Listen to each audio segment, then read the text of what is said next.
بودن یا نبودن مسئله این است، یا شایسته در آن است که به تیر تازیانه تقدیر جفاپیشه تن در دهیم. بازیگری جادو و جنبلی مطربی بر نمی داره.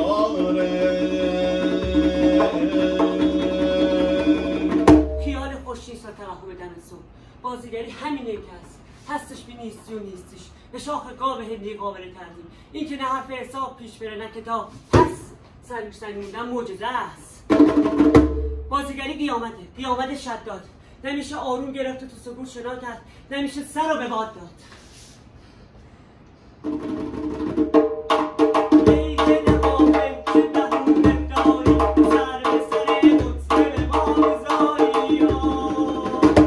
از همه اینا که بگذری بازیگری خونه میخواد. یعنی هر کی خونه داره مثل من بازیگره.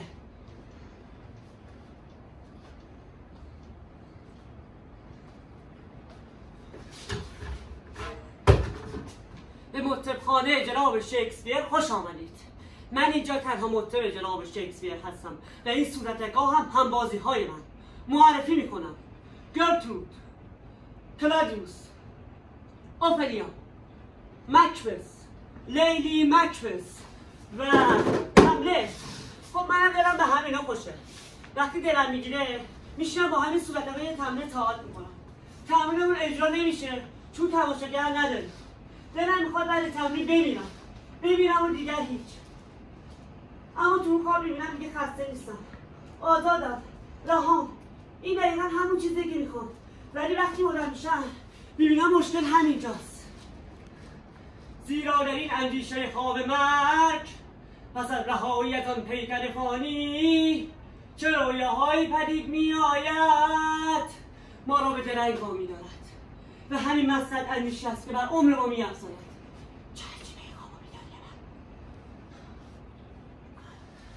چه خبرت همش نشستی از بدبختیات میگی؟ پاشو یه نمایش شروع کن. نمایش هملت. آی بگویید کیست که خفت ذلت زمانه، ظلم و ظالم، اهانت فقر فروشان، رنجهای عشق تحقیر شده، بیشرمی منصبداران و دست ردی که بر سینه ناحالان شایستگان شکیبا میزنن همه را تحمل کند، با اینکه میتواند با خنجری برهنه خود را خلاص کند. کیست که در این بار گران تاب آورد و زیر این زندگی زجران ناله کند و خون دل خورد و هراست آنچه پس از مرگ از سرزمینی ناشناخته که از مرزهای آن هیچ مسافری باز نگردد اراده آدمی را سست میکند و وامی داردمان تا مصیبت‌های خویش را تاب آوریم، نه به سوی آنها بگریزیم و از آن هیچ ندانیم. و این آگاهی است که همه ما را مجنون ساخته و این نقش مبهم اندیشی است که رنگ ذاتی از به ما را بیرنگ ساخته و از این رو اوج جرأت و جسارت ما از جریان ایستاده و ما را از عمل باز می‌دارد.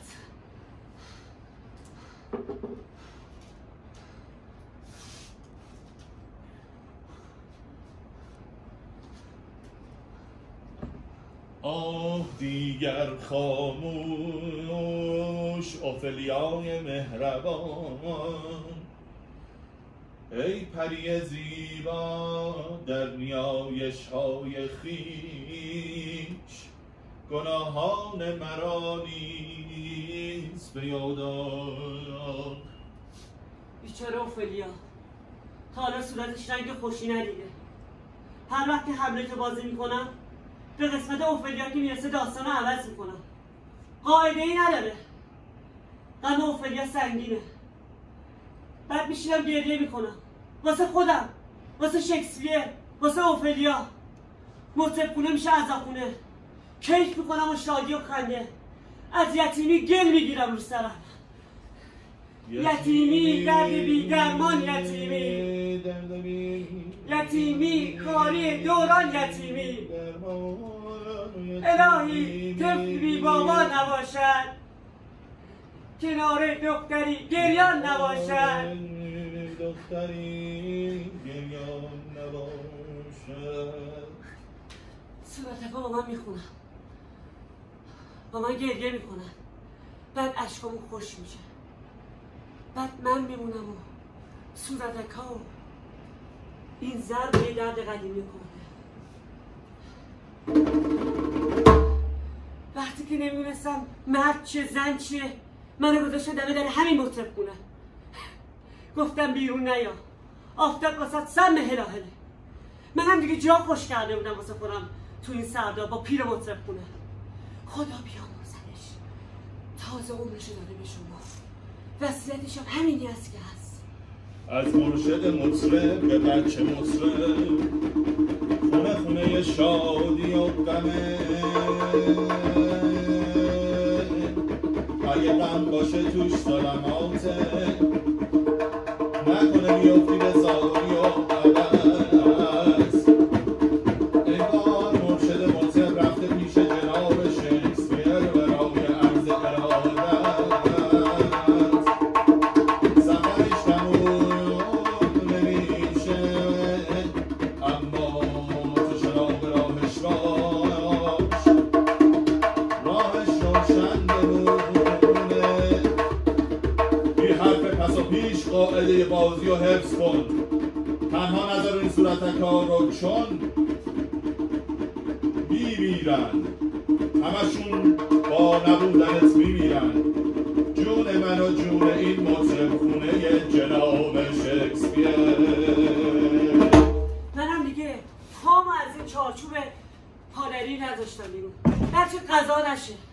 چون داخل نیست عادت کرده بودم به جنابشون، به خودم قول دادم که دیگه پامو از این پادری مطرب خونه بیرون نذارم، هرچی قضا نشه.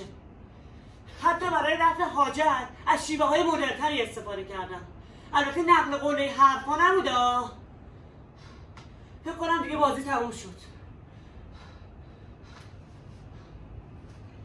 اتاق فرمان، نور بدین، نور. اتاق فرمان، نور بدین، نور. بازیگری جادو جنبل نیست، مطربی برمی داره، خیال خوش نیست یا توهم دم صبح. بازیگری همینیه که هست، هستش به نیستی